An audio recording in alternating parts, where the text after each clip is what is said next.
بيقول ان الدكتور سامي الشريف رئيس الاذاعه والتلفزيون اصدر قرارات شفويه لرؤساء قطاعات التلفزيون والقطاع القنوات المتخصصه بانهم يراقبوا المواد الفيلميه سواء الافلام القديمه او الجديده، سواء الافلام العربي او الاجنبي اللي بيتم عرضها على شاشه التلفزيون، ويحذفوا كل المشاهد اللي فيها احضان او قبلات.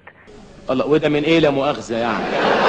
ولو صح فعلا يبقى احنا غالبا بنجيب ورا وبيتدحضر بينا الحال، ويا خوفي لنكون رايحين ايران، افغانستان، يعني الحتت دي.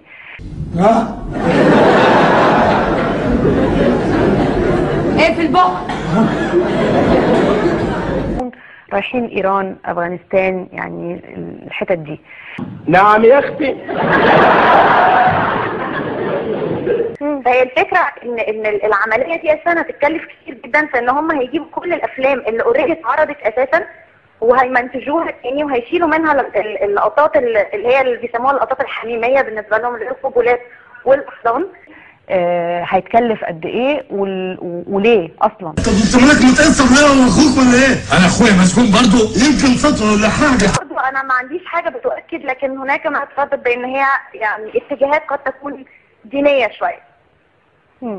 ربنا يستر. انت مالك مستغرب قوي؟ والله الخدمه في الدار في الدرس، والله ما اعرف ان الخدمه في الدار. يعني احنا اتربينا على الافلام دي سواء القديمه او الجديده، وما كانش في اي مشكله اهو. يعني حساسيه يعني ولا زعل؟ يعني نمت مره زعلان سبحت لقيت نفسك برعي؟ ولا سحليه عدت من على رقبتك وانت نايم؟ لكن قص واجزر كده من بدون يعني اسباب او اي معايير علميه ثابته، ده شيء هيودينا بجد ايران وافغانستان، يعني كفى الله الشر. طب حد فيكم كلمها بقى، بلاش انا اكلمها. هو اللي لازم يحصل، اعتقد النظام ده لازم يكون عندنا في مصر، هو نظام مش عارفه بقى يعني ايه بالعربي، ريتنج. ده انجليزي ده يا مرسي. يعني انه يبقى تتصنف الافلام والمواد المعروضه وتتقيم، بحيث نبقى عارفين الفيلم ده للكبار فقط ولا ممكن الصغيرين يشوفوه من سن كام لسن كام، وبس مش عشان الاحضان والقبلات، علشان لو في مشاهد عنف، لو في مشاهد رعب، كل دي يعني حاجات بتدخل في عمليه التقييم. واعتقد ان احنا من هنا ورايح لازم يكون عندنا النوع ده من التقييم. ايوه، اهوت شمال كده ولا اعمل اي حاجه كده، ولا خش على من هنا ولا اعمل